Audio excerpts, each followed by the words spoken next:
Welcome to Mind Your Heart podcast, your favorite corner of the internet where we chat about all things mental health. I'm Emily. And I'm Trina. Together, we're like your real-life Lorelai and Rory Gilmore. Each week, we'll bring you real conversations about the world of mental health, and we will peel back layers on topics like anxiety, depression, and much more. We're here to chat with you about the tough stuff, the everyday stuff, and everything in between. So grab your emotional support water bottle, I know we have ours, find your comfiest chair, or keep your eyes on the road, and let's get into it. Are you ready, Mom? Absolutely.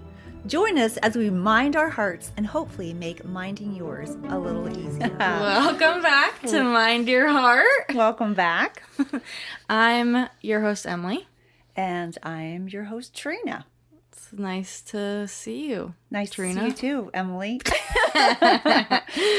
My sweet baby girl. If you missed last week's episode, go check it out. We talked about a lot to do with self-esteem and body image and good stuff like that. Yeah. This week we are gonna also have a little bit of a heavier topic, so we want to kind of give you a little bit of a trigger warning, just to give you a little heads up where we're gonna be. Yeah, we're talking about mental health. We're talking about suicide. Yeah. So obviously suicidal thoughts and severe mental health issues it's a serious topic. So this is a trigger warning for anyone who might find these discussions distressing. Our goal obviously is to bring awareness and provide us support and resources, but we understand that this is a conversation that can be really hard for some people, even for us. If you think this episode might negatively impact you, then we encourage you to prioritize your mental health and consider skipping this episode or listening with someone who can offer you some support. Absolutely. Your well-being is our top priority. And if you find yourself struggling with any of this or at any point, then make sure that you pause the episode, reach out to a mental health professional or a trusted person in your life. There's lots of different resources, and there isn't even a suicide hotline. Yeah, it's 988. In the United States, the mental health crisis hotline is 988. If you are in immediate danger as well, you can always call 911, of course. And then there's also a crisis text line where you text START, START, to the number 741-741. So that's START to 741-741. We'll have those resources along with some other resources in the description as well if you wanted to check any of those out. All right. So we're going to start with our highs and lows. Yeah. All right. So start with your low so we can my end low. on a high note. Okay. So my low actually has to do with this topic. Mm-hmm. I have to explain that story, but I guess I'll explain that story after I share my low. So my low was that, I'll just give this brief version. Yeah, because that's my low too. Okay. Yeah, I had I had a neighbor that was actually. Oh well, that's not my low. But yeah, I had a neighbor that was killed. Yeah. By her son, and then he killed himself. So I'll explain a little bit more about that in a minute, but I spoke to her ex-husband who came to the house, who was also the father of the son. I spoke to him, and it was sad. It was hard. I felt like I felt like I was supposed to have the conversation. I felt like it felt like a divine intervention for sure. He needed it too. I can tell from the conversation. I think he needed someone to listen. I definitely feel like he needed someone to listen. Someone that was completely outside of unbiased. Yeah. And so that was hard. It was sad. Mm-hmm. So that was definitely my low. My high, on the other hand, is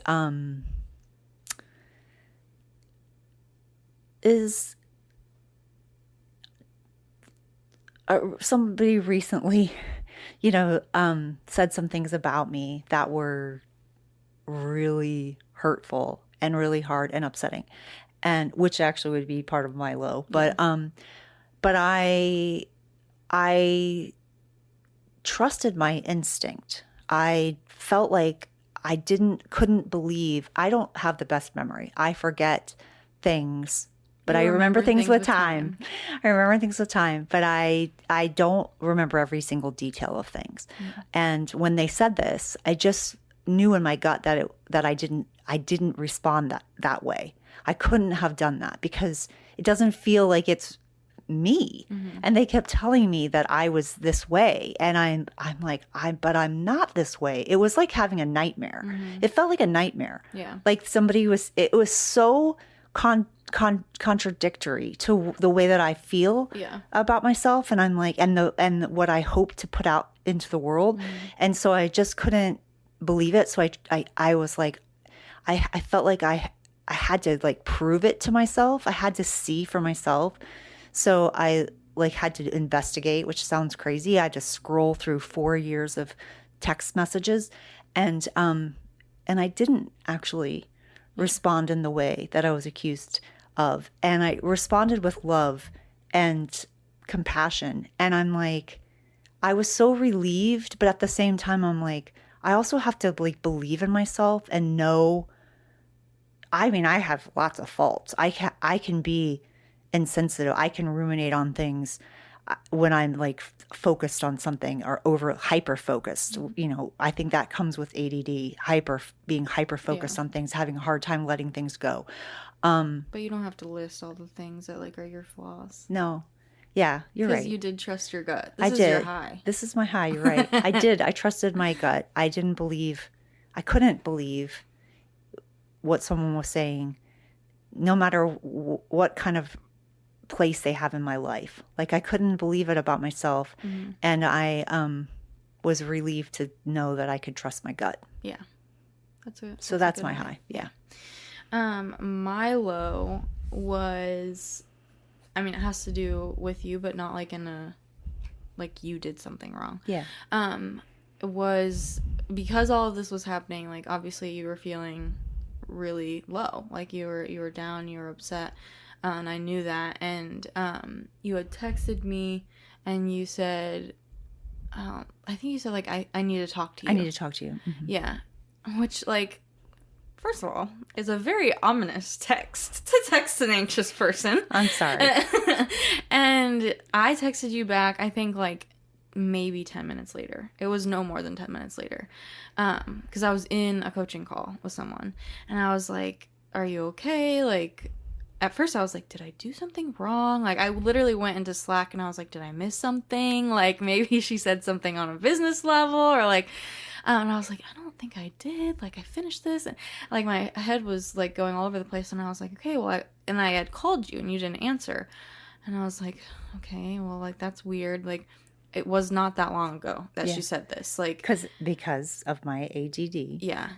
First of all, I texted that like, I need to talk to you, not like, I need to talk to you. But, like, I don't know that. Yeah. No, because I'm reading it like, I know. I need to talk to you. It was like, just that I had just discovered, and I was like, I got to talk to her. Yeah. I need to tell her this, this is what I found. But then, whoop, squirrel. Yeah. And I was like, oh, yeah, I have a meeting. Let me jump into that. Yeah. And so I wasn't even paying attention to my phone. I'm sorry. I'm justifying. And so I texted Jackson and I was like, have you heard from Mom? And he was like, no, why? Like, he's like, but he was like, I did talk to her the other day and she just seemed like upset. And I was like, okay, well, like I knew she was upset, but like, is she like really upset? And then I called Nanny and this whole time I'm texting Jake, like I'm freaking out, like I don't know what's wrong. I called Nanny and I'm like, have you heard from Mom? She was like, no, like why? And I was like, well, could you try and call her? Like, she texted me, I tell her what happened. She texted me, she's like, she didn't answer, but like maybe just give her a couple more minutes and then call her. And she's like, and if she doesn't answer, then maybe just go over. And I was like, okay. And like the whole time, like I'm thinking back to this really scary time, like right after the divorce, when we like first moved in to the house that you lived in, and you were like on the floor in the bathroom, like sobbing, like it was like nothing was there. Like I was like looking at you and like you were like not there. Like and I was afraid that you were gonna hurt yourself. Yeah. And that's what I was picturing in my mind. I was like, oh my God, like she needed to talk to me. Like I didn't answer right away. Like she's not going to be okay. Like I need to like go over there right now. I literally like, I started putting on my shoes. I was like, let me take Daisy out. So that way, if she needs to stay here for a long time, that she's not going to like piss all over the house. I like text Jake. I'm like, he's like, do you want me to come with you? And I was like, sure, yeah, like, but you just meet me there. Cause like, I'm gonna go. Yeah. And, cause then I was like, okay, I'll call her again. Like, didn't answer. And like, I like just finished tying my shoes and I was about to go out the door. And then you called me and I was like, like, it was like, oh, thank God. Like, I was so scared. So that was my low. That's terrible. Yeah. I was like, really, I was just concerned. Like, I didn't know. Yeah. Yeah. I was scared. So that was my low. And we can talk more about that as we get into the episode. I think we need to, because yeah, the fact that you would even like that your mind would go to that so quickly is well, first I was like, I texted everybody. Yeah. Because I was like, well, like it's probably fine. Maybe it is just about this specific situation. Yeah. And even Jake was like, I think it's probably just about that. And I was like, okay, but like I don't know, like my gut was like she's really upset and I don't know what the degree of it is. Yeah. Yeah. So, yeah, and then it just started spiraling. So, but my high, Jake and I have been like really prioritizing like dating lately. Cool. So like every week we'll like go on a date. And that's just been like really nice. Yeah, that's nice. And I told him, I was like, you know, like, I mean, when we first started dating, we started dating at a camp. So we didn't like, it's not like he came and like picked me up and stuff like that. Yeah. And then when we got out of camp, we basically lived together like right away, which like sounds crazy, but like, I mean, it is kind of wild, but like we were just so like close for those months that we were at camp. But like he lived at your house with me. And so again, like he didn't like pick me up for dates. Like we just went on dates. And so I recently told him, I was like, I want you to like woo me. Yeah. Like, I want to feel like you like want me or like you're coming to pick me up and it's just like, oh, whatever. And I forgot that I told him that, and I don't remember where we were going, but I'm like getting ready and I like hear Daisy start barking and I was like, what is, and I like start calling, I'm like, Jake, like I'm like, oh, like he's not helping me, like I'm trying to finish getting ready, and I like go and she's like barking at the door. I was like, oh, maybe somebody like knocked, and I like open the door. He like has flowers and he's like, I'm here to pick you up for our date, and I was like, oh, okay. I'm like, come on in. And he's like, wow, what a cute dog you have. Like he's like acting like we've like never met before. So that was cute. That's adorable. Yeah. And then he did that again for, I think, yesterday. Was it yesterday? Yeah, when we went to see Deadpool. He didn't, like, bring him flowers again, because we already have flowers here now, but that's sweet. It was nice. Yeah, that's nice. Yeah. Yeah, you don't want to skip that. That's Yeah, because, like, when I was in high school, like, it's not like I had, like, a boyfriend to come and pick me up and, like, feel, like, nervous and giddy about, like, that kind of stuff. Yeah. So I'm like, I don't want to date anybody else, but I also am like, I don't want to like not have those kinds of experiences just because we like met in kind of a unique way and like our relationship was just so in it from the beginning.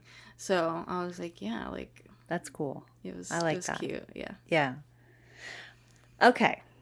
So we're talking about let's talk about there's two things from the highs and lows. Mm-hmm. And the first one has to do with like you immediately feeling that I could be in such a bad place. Mm-hmm. I think that, and this is what I said to you. I said, first of all, I was like, you know, I didn't give you a hard time or like, no, Emily, you're overreacting. Yeah. Like I didn't do that. I was like, oh, sweetie, I'm so sorry. Yeah. And I was like, you need to FaceTime me right now so I can see your face. Yeah. So I was immediately like, I'm so sorry. And then I wasn't like mad at you. No, I didn't feel like you needed to be sorry. No, either. I know, like, but I did because I was like, I didn't mean to leave you hanging. And also, it wasn't even that I was sorry about that. It was that I was sorry that you could even think that, that I have put you in the situation to even imagine that I could be in that possible space. But I don't think you put me in that situation. But I mean, you witnessed something very traumatic. Yeah, well, that's true. But I also experienced that myself. Yeah. And that was not nearly as long ago as that was with you. Like, Yeah. that was only a couple of years ago. So, like, in my mind, I'm like, and recently you have, like, you were like, I don't know, like, you had to refigure out some meds and stuff. So, like, I think, like, the part of me that's like, I know what it's like to be in that really, like, scary place, and then something really, like, monumental happened to you twice, like the thing with the neighbor and then the friend. You're right. I'm like, those are two really massive events that you just figured out, like, the med situation. You just, like, got back to being, like, feeling more like yourself and, like, on, like, the stable area. And I'm like, so maybe this, like, really rocked the boat, and, like, I remember what it feels like. Like, so that's where my head was at. But then, and then my mind was like, well, if that's what it is, like, this is what it's gonna look like. And then it started giving me that picture of what, like, I had experienced. Okay, so that's interesting. It just because I feel like in situations, I mean, I'm not a suicide expert, but I feel like in situations that there are some warning signs leading up to people feeling that low. I don't think it's just like, okay, do, and then one day. I think that there are... I mean, I think it depends on the person. I definitely like, think it depends mental, on the person. But I think that if you are paying attention, there are some signs. And obviously, I don't even remember that situation that you're talking about. So that's crazy. Yeah. Like, I don't remember that. And not even you telling it, can I remember that? I can, like, picture it so vividly. And that is, I do feel terrible for you witnessing that. Now, I have always believed that you should be honest with kids. I think kids need to know that sometimes there's highs and lows, and that you have feelings, and that's how you have to work out feelings. I do think that. However, I think that you also, in a sense, there's some protecting of kids, teenagers, that you also do as a parent. And in this case, like, I wasn't protecting you from seeing something so traumatic. That is, like, I have a lot of guilt when it comes to that situation in the first place. And so this is, like, another thing where I'm like, oh, great. I was, like, on the floor. But that's so hard because, like, when you're in it. It was so hard. It was just a terrible time of life when you're in it. Yeah. It's also when you're in that state of mind. I don't think rationally. I was going to say, you don't think rationally. And also, I don't want to put any pressure on people, because when you are in that state of mind, you are barely surviving. Like, you are trying your best to think about your children and everybody else. But when you are in the state of mind where you're even considering harming yourself, you're not thinking rationally. Yeah. You're in a whole nother world. And so I think it's important for people to know that. Yeah. Now, what I said to you the other day was that I have always been really good about reaching out and telling people. And you did in that situation too. You had reached out to somebody and they came over and helped. Really? Yeah, I had gotten you into bed, and, like, they came over, made sure you had, like, taken your meds, like, made sure you had, like, water. They, like, sat with you. Who is this? I think it was, I feel like it was either Miss Knight or Miss Sergi. Okay. I can't remember which one. I feel like it probably was Miss Sergi, because if it wouldn't really make sense for it to be Miss Knight, because we were living in her house. Yeah, she was probably gone. They were, so probably, I think it was Miss I don't Sergi. remember that. I do know that I have reached out every time that I've ever felt like that, which have been more than once. Yeah. I have reached out and said, I'm in trouble. Yeah. I need to talk. I have never, like, tried to work it out myself, tried to figure it out myself. I have always said, I'm in trouble. Yeah. Like, I know I'm in trouble. Like, my thoughts are going to dark places and I know I'm in trouble. So I will say that. And also the other thing that I feel, that I said to you, that I'm like, I don't know, like, a parent's love is so, it's so beyond anything that you can explain to someone. And so there's always that thought of them. But in that case, like, I wasn't thinking of you. So I don't even think that, I mean, I wasn't meaning not to think of you. Yeah, It was of just in course. so much pain Yeah. that, so I do, as I do think that you think about your children and what you don't want to leave them. I also think that you can be in such a dark place that you can't see. You can't see. You think it's better for them, or Yes, you think whatever. yes, you've rationalized it in your head somehow that they would be better off without you or whatever. Yeah. And so I think that there are, I just haven't felt that way in so long that I'm like, well, I haven't given them any signs that I've felt to that point, but Yeah. I have felt that way. I feel like with before like the medication like adjustment stuff, like you were like, I feel very low. And like you had said that to me and I was like, all right, well then I'm going to be on alert. Like, Okay. So I felt like that was like my, all right. just like, and then, I mean, like you've not been like that since then. That's been months now, but it's interesting because it's like, for me, as soon as like the adjustments are made, I can't even remember. I'm like, oh yeah, I did feel that terrible.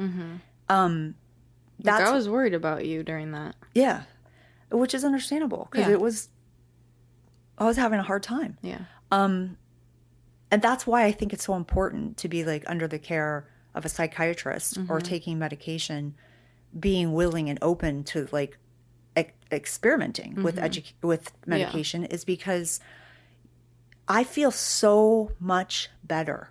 Like, the thought of that sounds irrational to me. Like, the thought, I was like, where is this coming from? That's how I feel because I feel so much better. Yeah. But you're right. It hasn't been that long since I have felt really low and down and like angry. Yeah. So, which is another thing. Like, my depression comes out as anger sometimes, and I get mad. Yeah. Like, I'm just mad. And so so it's not even just symptoms or signs of like watching someone be sad or isolated or, it can also be anger. So, I think that's an interesting or like thing. mania, like that's another, I mean, depression is such a layered For sure. thing. Yeah. And also it's like educating yourself. Yeah. Like, really learn some things about it. It will make all the difference to you and to the person that suffers. Yeah. Well, especially because when you were talking about meds, like for people who are like suffering from clinical depression, like that's a literal chemical imbalance in your brain. That's me. So yeah, I mean, like, it's the same thing for me. Like, that's why I have to take medication. Yeah. Like, it's... I don't make enough serotonin. Yeah, which, like, it... You're not doing that on purpose. Yeah, of course It's not like not. I'm like, brain, don't make serotonin. Yeah. Yeah. So, or make more. It's not like... Yeah. So that is... Because there is, like, a difference between, like, some seasonal depression for people who are, like, okay, like, they don't have a chemical imbalance, like, all the time. Yeah, they can take some medication for a period of time and they can stop. Yeah. And my psychiatrist and I figured out years and years and years ago that I would not be able to stop. Yeah. That it was like taking insulin. And that as much as I wanted my body to produce more of something, it wasn't going to. Yeah. And so I know for me I have to take it. But it was I have felt that way. I have reached out to people when I've been in trouble. And I've also helped people who've been in trouble. So So it's like one really important thing that comes to mind that I don't want to forget to mention is making a contract with people. And that is, it can be a verbal contract. It can be like a written contract where they are willing to at least reach out if they are having any of those kinds of feelings. And they make an agreement with you or a specific person that they trust that they will reach out if they're feeling that way. And I did that for my friend's daughter. And I've done that with a few people. Yeah, I was her person that if she, And I took it very seriously. Mm-hmm. I knew if she needed anything that I was there. I also spent a lot of time with her. I had weekly dates with her for a while, Yeah. because I understood. Yeah. It's like a dark. It's hard for me to think about it right now because I'm not even close to that mindset. But the darkness, it feels like a fog. Like you're in a fog. Like a fog rolls in, and you are in this fog where you can't see. So it's such a. But I'll tell you, I've never been as scared about it as I was when you experienced it. That was far more terrifying to me, and how like how you can lose people, how you can lose them. And I remember feeling like, the night, one of the nights that was like really difficult for you. I didn't have now my phone, like you call and my phone will Push it through. Yeah, it pushes it through. And even on Do Not Disturb, because I was asleep. Yeah. I was asleep. And I was like, and I felt so guilty about not being there when you needed me. But I don't want you to feel guilt. I'm not going to try and change your feelings, but I don't want you to feel like that, because I also, I did reach out to, people who, could help me in that moment. And then I still did talk to you the next day. So, because, I reached out to, our pastor's wife, who's also a pastor, and she is... And nanny. And, yeah. And, because I first called Nicole, and she was, walking me through it, because I was, in it. Yeah. And she lost her brother to suicide. And she was very helpful, and she was like, you need to call someone who's gonna be able to come over. She was like, if I can come if you want me to. And I was like, no, it's I also when you're in that place, you don't want to be more of a burden to people. So I was like, I don't want anybody to come over. Yeah. And then I called you first, and then I thought you were gonna be asleep because it was late. It was midnight. And then I called Nanny, and by some miracle she was awake, and I think barely though, because they both came over and they were in their pajamas. And then her and Steve came, and she just sat with me. And I know she was very scared too. She was terrified. Yeah, she which I feel bad about that. I feel bad that no, don't, because I know she thinks about that sometimes too, and I'm like, yeah, but she doesn't get a lot of practice in those kind of moments. I mean, not that you want, but I mean she doesn't allow herself to think about dark, heavy things. She stays in a very positive type of mentality. Yeah. She tries to put a positive spin on things. So I think it's but I don't know if she gives herself enough credit either. Yeah, she was very helpful. She was very helpful to you. She was very she was I think there. it was even though yes, I called you and I wanted it to be you, I think God was this is what needs to happen right now. Because you were helpful for the after, and she was really calm and soothing in the moment. Which not that I don't think that you would have been, but I don't know, I just think it's a different, it's just a different dynamic. And different. And she just did a good job. Yeah. And it's funny because I never thought in any of the other times that I would call her, because I didn't know if she could give me what I needed in that moment, but she definitely has. I mean, one of the times for me, I remember this wasn't even, I lived in the house I live in now. Yeah. So had gotten into a very upsetting argument with Jackson. I was extremely triggered. I felt like I was arguing with your dad. I literally felt like my reality was warped. I actually at one point said something to him that I would never say to Jackson, but would maybe say to your dad. In an unbalanced state of mind, which is what was happening. And I remember being so ashamed of myself, and going into my closet and just laying in there crying and being I don't want to be here. And and calling her, and she just stayed on the phone with me until, it's not like you snap out of it, but it's like, No, until you can get to a place where you're at least not on the edge. yes. And so it was very comforting. And I just remember her being really comforting. It is scary when it's scary. Like this song that Noah Khan, Call Your Mom. Like, I remember when I first realized, I had to find, there we go. Yeah. When I first realized that this was about that, I was like, I didn't know until you told me. Yeah. And then I listened to it again and I was like, how did I not see this? Yeah. Yeah. But it's like, it's so good. Yeah. But it makes me think of you, because the part where he talks about staying on the line with you the entire night until you let it out and let it in. Yeah. Don't let the darkness fool you. All lights turned off can be turned on. That's I'll drive all night. Like, that is the part that I'm like, yeah. I would have done anything. You know, I would have done anything to get to you. And it's like, I just love that. Don't let this darkness fool you. All lights turned off can be turned on. Like, that is so powerful. Yeah. That is such a, like, it's like there's so much hope in that, in those two lines. Yeah. And I think he does such a good job of drawing attention to something that's so dark and scary, and like, you know, even the, oh dear, don't be discouraged, I've been exactly where you are. Yeah. Like that. It's such a, like a, empathetic. it's like a beautiful tragedy. Yeah. Like, that's how, like, it feels. Because it's like, obviously, like, you don't want to write about something like this, but the way that he humanizes it and, like, empathizes with you. This song reminds me of how Brene Brown explains empathy versus sympathy.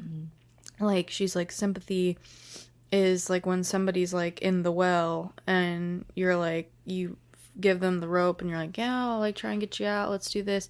But like, empathy is like, you like come down with them and you sit there with them until they're ready to get out. Yeah. And that's how this feels, because like I mean, he's talked about mental health, he's very good about talking about that kind of stuff.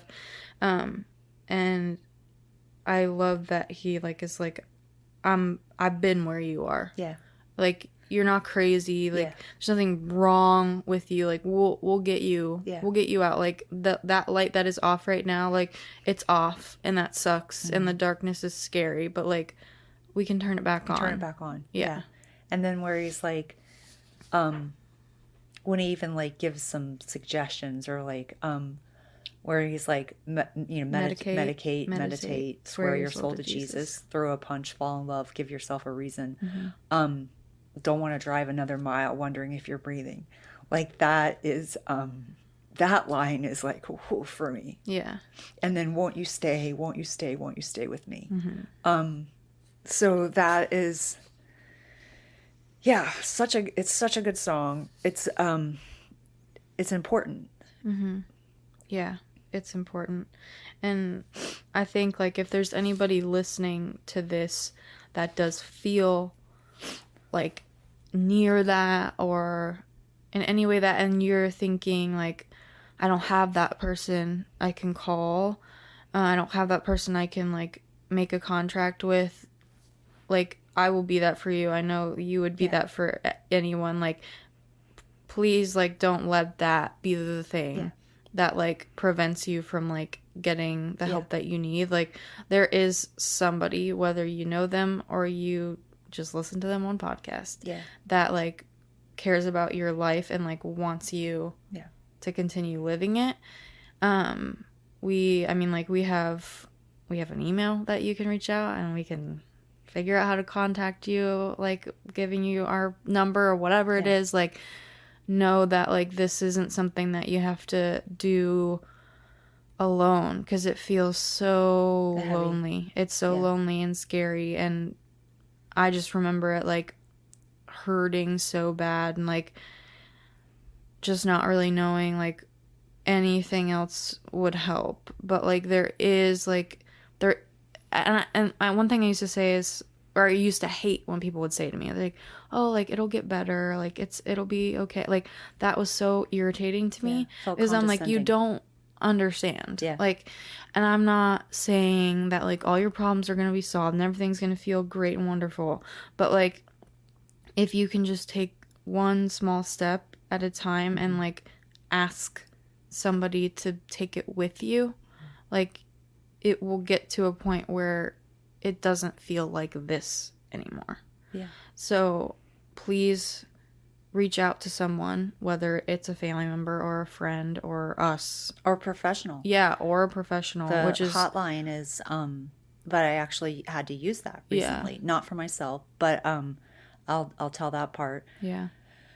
My neighbor, as I mentioned in the beginning of the podcast, my neighbor was shot outside of her house. And I live in a gated community that is like in a rural kind of area. Yeah. So it's not like it's not a place you would expect there to be a murder suicide. Situation. And I had just been outside. This is a neighbor that I share the lawn with. Like, our lawn is connected together. And I knew her. We knew each other. Like, I've been living there for 8 years or something like that. Yeah. And I knew she was divorced. I knew she had been through a difficult divorce.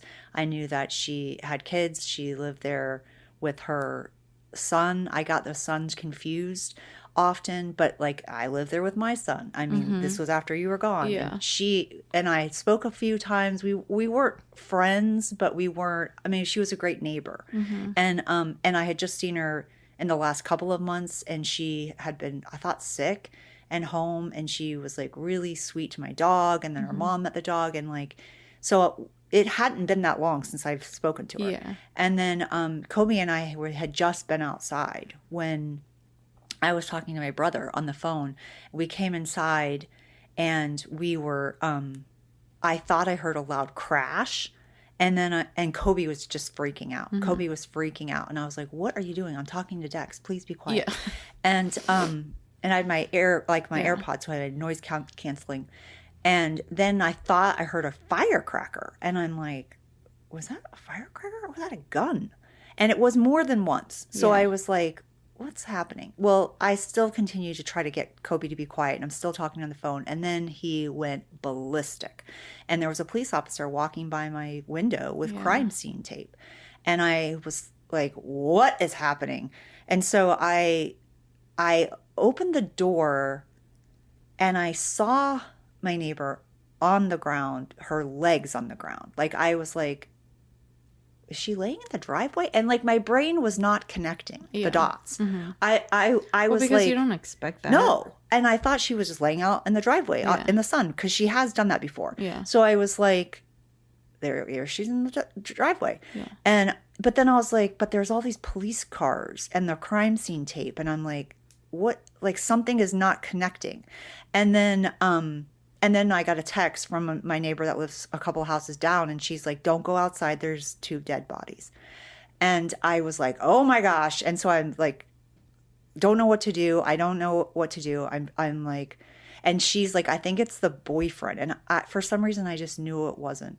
I just knew it was the son. And so I looked, and I was like, it's the son. And that's just, it was just such a tragedy. And the bullet, there was a bullet hole in the window right across from where I keep Kobe's pool, which was so terrifying. Yeah. And just the thought, like, if we had been outside, she had come outside, I guess, I don't know if he fired the gun in the house, but she had come outside to get away from him, I'm assuming. And then he shot her in the driveway, and then he turned the gun on himself and shot himself.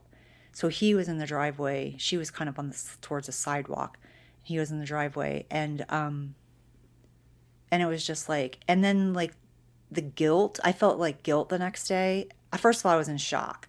Like, I was definitely in shock, because you and Jake wanted to come, and I I was like, no, I didn't want anyone to come. I felt like, I remember sitting on my stairs for I don't even know how long, Yeah. just like, I don't know what to do. And there was like so many police officers outside, and then like Yeah, it was we were surrounded in wild. crime scenes. I was in the crime scene. Yeah. I was like, Because my we did end up house. coming. Jake and I Yeah, did end you up guys coming. ended up, and I'm so glad you guys ended up coming, because what I think I was just going to go to bed?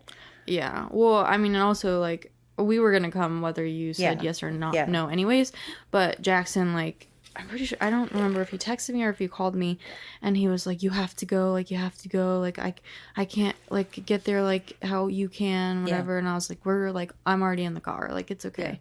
But yeah, when we got there was so many police cars, like, Yeah, it was crazy. like detective cars, undercover cop cars, like police car, like, it was, yeah, it was wild. It was crazy, and I felt like I had to process. Like, even talking Yeah. about it now, I feel really removed. Yeah. But I didn't feel that way. I felt like very guilty. I felt so guilty the next day, because I felt like, I should have noticed. I should have helped her. I could have, like, what if she had come outside? I could have helped her, but I couldn't have helped her. And I could have gotten killed myself. I probably would have been killed, because if he was in the state of mind, Yeah. if I tried to help her, maybe he would have, who knows? Yeah. But it was but I did feel guilty. I felt guilty, and I felt like I wasn't a good neighbor. Like, I know they had gotten into fights. I'd heard loud yelling just a few times, not very many times in the 8 years that we lived next door. Normally they were very quiet, and I never saw them. I actually thought she worked at night, because I was like, I never see her. Yeah. And they had Christmas decorations up all year round. So I just thought, Yeah. I mean, in the house, because I could see Yeah. the windows, because I share the lawn with her, and Yeah. I'm always right there with Kobe. And but it was just such a tragedy. And then the next day I came out, and everything was gone, and they were cleaning the blood off the driveway. And so it looks like nothing ever happened, which is also a weird feeling. Yeah. But they keep sending food, like a company keeps sending food. And I called the company, and I'm like, please stop sending this delivery. Yeah. And I'm like, there's, it's sitting out here rotting. There's flies, and I'm like, this is not good. Yeah. And they're like, we can't do anything unless we have an email, which was so stupid. I'm like, I have the name and I have the address, and this is an extenuating circumstance. I'm Yeah. sure you can look it up at any besides just the email. Yeah. And so I don't know what's going to happen. Hopefully that will stop. But it's been a while now. Like over a month, Yeah. I guess. Yeah. I think it's been over a month. Yeah. It just feels like, now it just feels like so surreal. What I found out was that the son had texted his dad that he was going to kill him. And the dad thought that he had been drinking or been doing drugs, and so he didn't respond. He ended up going out of town. So he feels like, God was looking out for him. Like, he Yeah. sent him out of town. He never has to go out of town. Just Yeah. out of the blue, he had to go out of town. Yeah. And he had the daughter, the sister, Yeah. and with him. And then they got to Georgia or wherever they were going. And like, as soon as they got there, it was like flooded of what had happened. But the son so the son contacted the stepmom and said, did dad go out of town? And she said, yes. What, do you want to punch him? You want to beat him up? Yeah. And he didn't respond, and she kept trying to write him. And that was when Yeah. the murder-suicide was going on. Yeah. And so it was just, it's like, I don't know why I immediately thought it was the son. That's another thing. Like, I'm like, I always had an uncomfortable feeling about that for some reason, because I don't know why else it would automatically come to my mind. Yeah. So, but what do you even do? I mean, I know that there's been signs, like, what do you do? Like, nobody, unless you have like a suicide Yeah. watch, it's not, you don't know what to do. Yeah. And the police had been at that house, I guess, earlier in the day over a domestic dispute. And so, like, there is Yeah. nothing that you can do. It's just really, There's not much law enforcement does when it Yeah. comes to mental health either, because there's not really like the resources on that end, at least. And like, And he needed help. And that's what yeah, else what I was going to say. He was like a very isolated person, according to the dad. They knew that he had issues. He ended up going into the military. He flew a drone. He like, and was part, like, they blew people up. So he came back from the military, like, and that's a thing that I feel like, and I was talking to my hairdresser about this, and she's like, well, they do have help. And I'm like, they don't have enough help. yeah, We need to have more help for veterans. We need to have, it needs to be a normalized thing too. I think they should have to go through a mandatory debriefing or whatever she called it. I'm like, when you have, and they don't necessarily have quality. no, help and when you either. have gone through a situation like that, then like I think it's a long therapy afterwards. It's not like a short, you go here a couple of times. Yeah. I think that's going to impact you in some way. And when we put our people, our men, our young people in a situation like that, we have to take care of them. Yeah, men and women. Men and women. And I am only saying men because I'm thinking of this book that I just recently read, which is actually called The Women, because there were women in Vietnam as well. But like it just feels like it is a lot more men than it is women. Yeah. And so, but we have to take care of both. We have to take care of both men Yeah. and women when they return from something like this. And there just has to be more. And when we have families that recognize that there are problems, we want them to be able to, but there's not enough help. There's not enough help in schools. It's also not attainable. It's not attainable help where there is help because it's expensive. Yes, it is. It's expensive. It's hard to get in touch with good people because they have long waiting lists, or like their first visit is like upwards of $300, or does your insurance take it? No, so now you have to be self-pay, and you're right. We haven't made it more accessible. We definitely haven't made it more accessible. We we just need to do better. I think we've come a long way. We didn't even used to talk about mental health when I was it was like a teenager. Well, I remember when I was growing up and I started going to counseling, Dad told me not to tell anyone. He was like, you can't talk about this at school. And I was like, why? Like, I don't care if people know. And he was like, you just can't, like, people look at you differently. And I was like, I'm not crazy. Like, I just need, like, to talk to somebody. And he was like, you shouldn't talk about it. Like, there's no need to talk about it. And I didn't listen to him. Like, I told people about it because I didn't care what he said. But I remember him, like, being ashamed that, like, I was going to counseling. Well, there was a stigma for him. Yeah. Like, he felt like there was a stigma. I know that was a hard thing for him to consider. But it's not about, it's just, we have to get over that.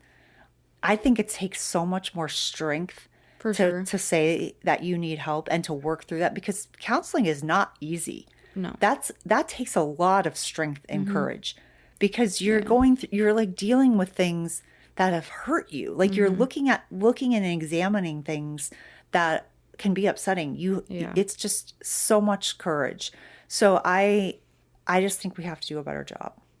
Yeah. I just wish that there were more things that made it attainable. Like, I think in different countries, they like it's not something like you have to pay for. Like, but they're also like paid really well by like whatever, I don't know, province, or it's not called state, but like, you know what I mean? Yeah. It's like those doctors are paid but sometimes well. Like, I guess I have a friend in Canada, and she says they don't have very good coverage on this, and they have like, socialized healthcare. I'm talking about, I think like the Netherlands or something has. Well, like, they do everything the best way. I know. I was gonna say they also have really good prison systems and really like good schools, stuff like that. And yeah. But it's just, which is another place that we need to be doing this. Actually, is in schools, because we need so much more support in schools than we are given, and teachers and students. Yes. Both. Teachers and students. Because, like, I even think, helping, like, teachers as far as counseling for teachers. Yeah, no, that's what I'm saying. Yeah. Like, I feel like because, like, it's a similar situation to, like, when you're a parent and you're, like, wanting to better yourself for your kids. Like, as a teacher, like, you spend hours and hours and hours of the day with these kids. Like, they're going to be able to, like, kids are, they can read emotions very well. Yeah. So, like, when you're a teacher and, like, you're struggling, like, you need to be able to have the resources to be helped and supported, so that way you can do your job the best way that you can for you and for the student. For both. I agree. And kids, they definitely know. I remember when I was going through divorce and this little boy used to come and pat me. Like, he would be like, "That's okay." And he would, like, pat me on the back. And I was like, I thought I was doing such a good job, like, keeping my emotions to myself. And I wasn't. Like, he could feel it. Yeah. And I'm like, oh man, he's such a sweet little boy. But I do think, counseling help, and even like education for teachers on some of these topics, on trauma informed, care is so important. Yeah. And some of these things that we just don't learn, when we're going to school to teach. Yeah, like, even as simple as, like, how, like, yelling at your class can be so triggering. Yeah. Because I remember when I was in school and I had a teacher that, like, we had a very rough class, but she would yell all the time, and I was miserable because, like, Dad was loud and yelled, and so, like, it was like I could not escape that, and, like, going to school every day was like I was so uncomfortable and scared, because it was like I couldn't there was nowhere I could be without yelling. Like, I knew, okay, well, I'm gonna go to school, because and it something's gonna dictates, happen. it, like, takes over everything. And so then kids that are quiet or well behaved are kind of just, it's a blanket yelling. Yeah. Like, everybody gets the punishment. And which I'm is, like, yeah, not that which I we know think is even not best people who practice. are in trouble should be yelled at. I don't think that. No, but I don't, I'm like, just stuff like that. Like, even small things. But like it's that. like, again, these are things that we don't, like, teachers, like, we have to change what we've done as far as education for teachers as well, because we used to feel like, well, that's not part of my job, but now it's a part of our daily life. So it has to be a part of how we, like, it's just got to be something that has to be taught. That's a whole nother subject, but it has to be something that's taught as well. All right. So yeah. And I mean, like, I think we covered a lot, but I also think so too. like, the power of getting the help where you are, whether that be talking to a coach, a counselor, psychiatrist, a friend, like, is important, and really, like, honestly can change your life. So for sure, I feel like my life was changed when I found the right psychiatrist. Also, when I found the right counselor, which is also very hard to do. It is very hard to do. Yeah. It took me a while. Yeah, it's a lot. I mean, and then also you've got general practitioners prescribing medication where they should not be. They really have no business prescribing this kind of medication. This needs to be somebody that is an expert in, like, neurological and is willing to monitor you. And is willing to monitor you. Like, it has to be monitored. Yeah. And so I really feel like it's got to be a specialist. It's got to be a specialist. Yeah. I found a great psychiatrist. And she was willing to try things, and she was willing to, like, let me call when I needed to and tell her this is, this isn't working or whatever. And she was so great, and I just feel so thankful for her. But I've also had psychiatrists where I'm like, they were just kind of lazy. Yeah, and I've had some shitty psychiatrists. I really like my new one that I have now, so I'm really happy with him. Yeah. But I know, again, it's super expensive. It's I pay out of pocket, and it's expensive. And then a counselor, like, if you don't feel comfortable with the counselor, and you don't feel like you're moving towards a better resolution for yourself, then it's time to find someone else. Don't be afraid to shop. Sometimes counselors. you don't. It's not a good like fit. dating. Yeah, like you don't connect. You just don't connect with them, because, like, when I've talked to Jake about, like, when he was looking for a counselor a little while ago, he was like, well, I've been to counseling, and, like, he just was kind of like, yeah, it's all good, like, whatever. And I was like, then that's not the right fit for you. Like, then that's somebody that's not, like, listening to like what you need them to listen to. They may be great for somebody else, but it's just not a fit for you. And I'm like, I've been through plenty to know that, like, and also sometimes like you're with a counselor for a little while and then that becomes not a fit, and then you need to move on to a different level of somebody else who's at a different whatever. So it's, which is tiring and also feels like a lot when you're in the midst of things. But that's where I would say, like, ask somebody for help. Like, I have helped people find a psychiatrist. Like, I've literally called psychiatrists for people before. Like, because I think it's so important to like figure that out, but I also know how it feels when you're in it. You're like, I can't do one more thing. It feels like an overwhelming task. So like, ask somebody to help you. Ask somebody to help you who knows what you're looking for. Or at least like that you can explain, and then they can take it from there. Because you have to get the help, but it's understandable that it's overwhelming. It's overwhelming. It is overwhelming, but it's important. It's important. So definitely get the help, and then and keep pushing for it. Keep pushing. And if it's not the right medication, it's not the right person, you push for somebody else. You have to be an advocate for yourself, or find someone who will be an advocate for you. Unfortunately, you just do. And that's hard. It is hard. And then the like something that I have been doing recently in this last year, like, is mindset coaching, and that has been that's been really beneficial as well.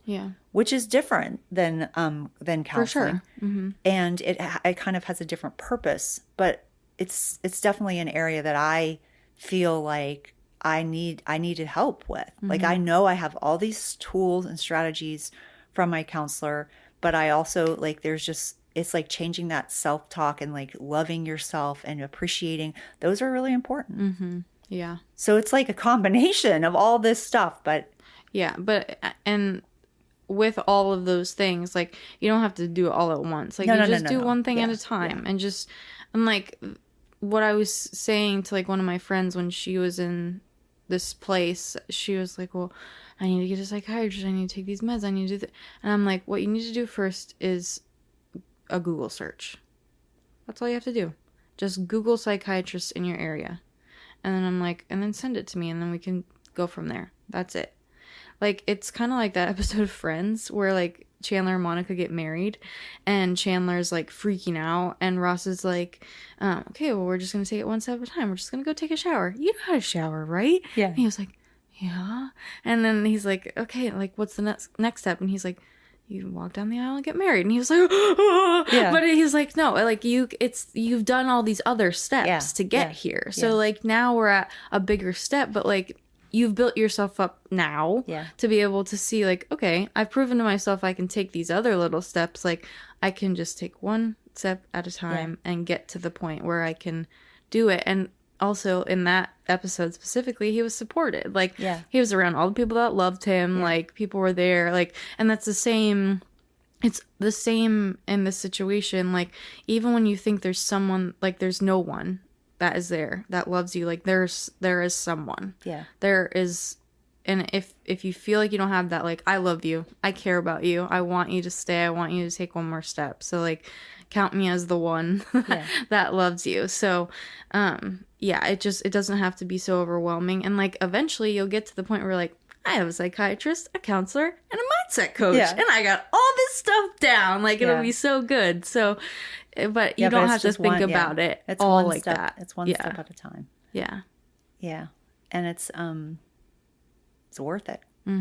It's worth it. And I also say, when people think, like, I don't want to take medication, would you tell someone that needed insulin that they shouldn't take medication? So it makes a tremendous difference. For sure. It's like, it for sure is life-changing for me.